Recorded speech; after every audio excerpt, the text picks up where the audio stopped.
From MTN News, this is Montana This Morning. A giant pile of flood debris is shrinking in Carbon County. We'll update you on the cleanup efforts there. We actually had a small building that got jammed out in the middle of the creek. Plus details on a historic move by the Montana legislature to reverse a governor's veto. Our experiment in democracy is ongoing. And the latest on the Cody, Wyoming police officer on leave for his handling of a traffic stop involving a teen boy. Good morning and welcome to Montana This Morning on this Wednesday, June 7th. I'm Augusta McDonald. We begin this morning with a warning from the city of Billings to prepare your property. Heavy rain and more flooding could be on the way. City leaders say you should clear debris from your storm drains if you can get that done safely. Storms are in the forecast through Sunday. Miller's been talking about this all week. If your street begins flooding like we saw across Billings last Saturday, you're asked to contact Public Works by phone or Facebook Messenger. Remember, first responders, if you call 911, they cannot come save you from property damage. So never drive through a flooded road as well, as it's easy to underestimate that water depth. This massive sinkhole on Gable Road is one of a few big construction projects remaining from last weekend's flooding. City crews are busy trying to get smaller things done, though, before another potential round of storms like general cleanup, jetting lines, and erosion control. Local ditch companies are shutting off or at least reducing water flow to make room for storm water, anticipating more runoff in the coming days. Storms, of course, not only a concern in Billings. Check out these pictures. Miller's been getting these in from viewers Jim, Sakura, and Duncan Wrestling. Hail larger than $1.50 falling in Hardin last night. Check those out. Are we looking at more of this today? Unfortunately, yes. In fact, we may have a better opportunity moving forward. The atmosphere really trying to juice up for the next couple of days, so it could get worse before it gets better. Now, saying that, some of us may not get much of anything, but there's going to definitely be some better opportunities to see at least a more widespread strong storms rolling through. This is what it looked like over the last 18 hours. Just take a step back in time, just some of the areas where we saw some flooding near Big Timber, also in and around Columbus. Of course, we mentioned the large hail that fell. You can see some of those spots there. Red Lodge getting some pea-sized hail, Columbus some pea-sized hail as well. But of course, Hardin really getting hammered by some of the larger stuff. And we had reports of 2 funnel clouds possible yesterday. One near Joliet and another one near Ranchester down in Wyoming. So yeah, just some spooky stuff happening yesterday. And unfortunately, we're moving forward into the rest of the week, and it just may ramp up. We've got high pressure off to our northeast. We've got low pressure down to our southwest, and we are stuck right in the middle of that. In between, it's like a conveyor belt, sucking all that moisture up from the Gulf. So we have a lot more rain on the way. That really is going to be the big concern. The earth is already so saturated out there, can't take much more rainfall. And unfortunately, some of us could get another inch of rain by the time we get to Saturday morning. So flooding really is going to be a big concern. We'll take a look at all of this with the main forecast coming up. Okay, and one more note. So I said don't call 911 for property damage, but do call 911 if there is a life-saving issue, if you need to be evacuated or some other injury. The city of Billings sent us a release Saturday morning because they were getting so many 911 calls for property damage that they were just flooded. So and one other thing, if you are driving, I don't care what kind of vehicle you have, if the road is covered with water, do not pass through it. Do not attempt it. It's very, very dangerous. It's very dangerous. Yeah. Okay, more to come on this. Thank you, Miller. Restoration companies still working around the clock, cleaning up flood damaged properties just like this at the Yellowstone Boys and Girls Ranch in West Billings. Alpha Omega has more than a dozen active projects and a waiting list with around 150 future jobs. The company got to the Boys and Girls Ranch early enough to prevent water from spreading even more, but people near the bottom of their list could be in trouble. Here in about a month, everyone on that list will have went from a fresh water loss to a mold job. So that's unfortunate because that expands the scope of work. There's way more demo that has to take place on a mold job. Alpha Omega did offer tips for anybody seeing active mold growth. Never put direct air on the spot, but if possible, over open windows and let the impacted areas breathe. Last weekend's flooding has proven extremely destructive, but in a much different way than when Rock Creek overtook its banks last summer. That, of course, wiped out entire homes and knocked down trees. New this morning, Q2's Diane Parker brings us an update on the efforts to get rid of all that timber and debris. This is what 9,000 cubic yards of vegetative debris looks like, all pulled out of Rock Creek near Red Lodge recently following last year's historic flooding, now being piled up right here outside of Red Lodge. But this pile is constantly growing and shrinking as it's now being incinerated to save room in the landfill.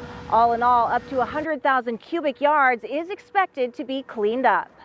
I'd gone to Billings for a dental appointment in the morning, and when I came back, we didn't have any trees. 1 year later, those folks who lost their waterfront trees or worse are still in the thick of it, rebuilding and reinforcing riverbanks right in the middle of spring runoff. Right now we have hired someone to make a sloped bank that protects our property. The official Army Corps of Engineers permit says Brooke Flynn's property lost more than 200 cubic yards, about 10 horizontal feet of her lawn gone, as Rock Creek undercut the bank. We actually had a small building that got jammed out in the middle of the creek and funneled the whole current into our bank.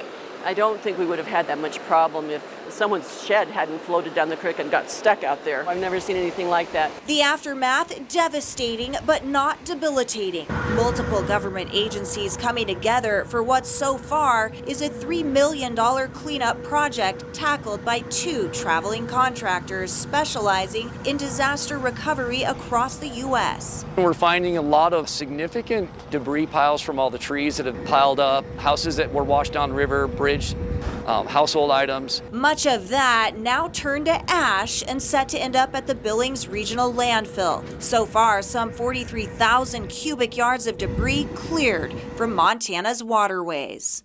They have an excavator which has come up and down the creek and loosened debris out. I've seen it half a dozen times at least.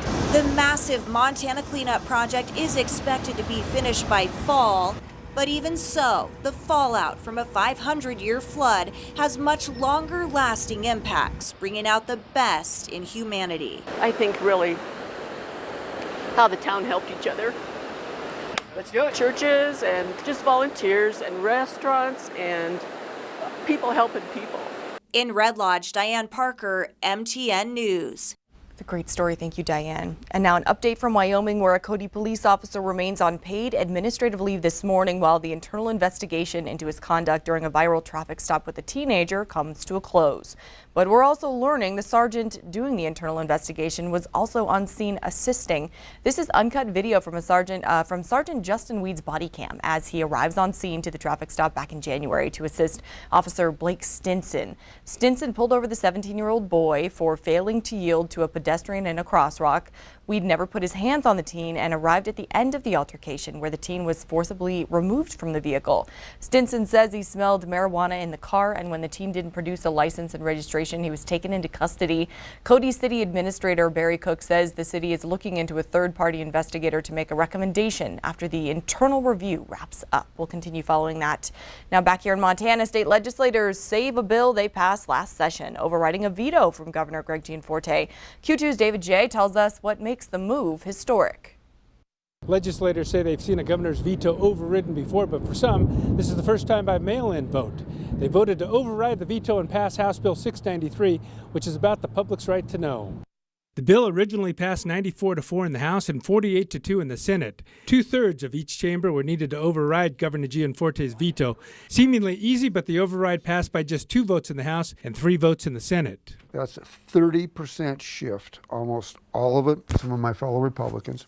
Laurel Senator Brad Molnar says he's disappointed with that shift, partly because of the responsibility to uphold the Montana Constitution. Senate Bill 693 was a very simple bill. It supported Article 2, Section 9 of the Montana Constitution, which says that you, the people, have a right to look at any public documents held by government. Senator John Esp of Big Timber voted for the bill originally, but did not vote to override. He says, though, that he would have after receiving a note from the bill's sponsor, Representative Bill Mercer. Well, I didn't want the public right to know to outweigh the individual's right to privacy, which is what I understood was part of the angst that the governor's staff had. That and private medical records and those kind of things.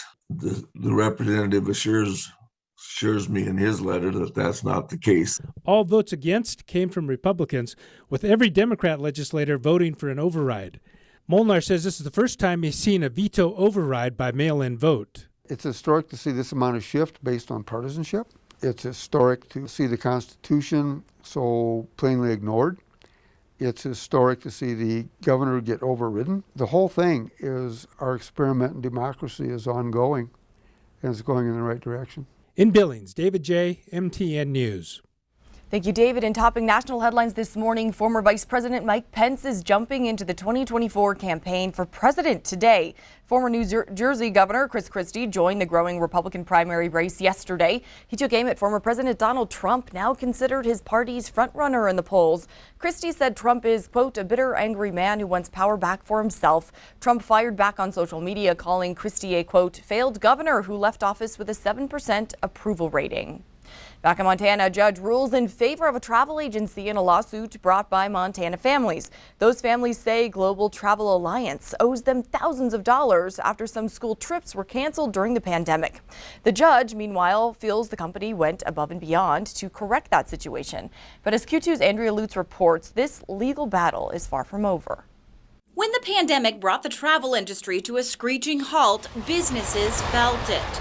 But 3 years later, the afterburn is still felt by some Montana families. And I feel like unusual circumstances call for unusual accommodations. Back in April of 2020, parent Julie Roble told me she paid over $4,000 to send her 8th grader at the time on a school trip through Global Travel Alliance. But we didn't actually cancel.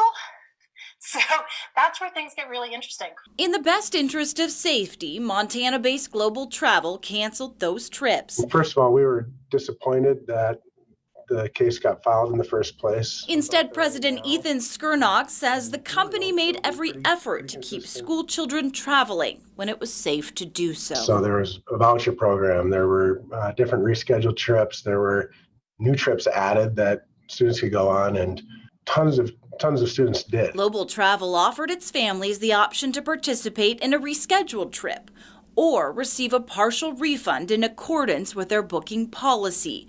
At the time, that was about 70% of the cost. So I have a hard time understanding how they can rationalize keeping 30% of every child's trip cost, which is $1,257. I don't understand where that $1,257 is going. Now, 3 years later, a district court judge says Global Travel not only acted in accordance with their booking agreement, but exceeded its contractual obligation. Super excited that that's what the judges saw. Billings attorney John Heenan says he's already filed an appeal on behalf of the hundreds of families participating in this class action lawsuit. And I guess I would just remind the company how hard it's been for all these children and parents who are out the money still that was taken from them. Roble feels the company's trip voucher option doesn't quite fit her family, previously saying her 8th grader wouldn't be interested in a trip as a high schooler. But Skirnock says the options they offered have helped propel the travel industry back from the dead. You know, it's been hard on kids to be that went through the pandemic and didn't get a lot of opportunities, now are getting them, and it's just been phenomenal to see.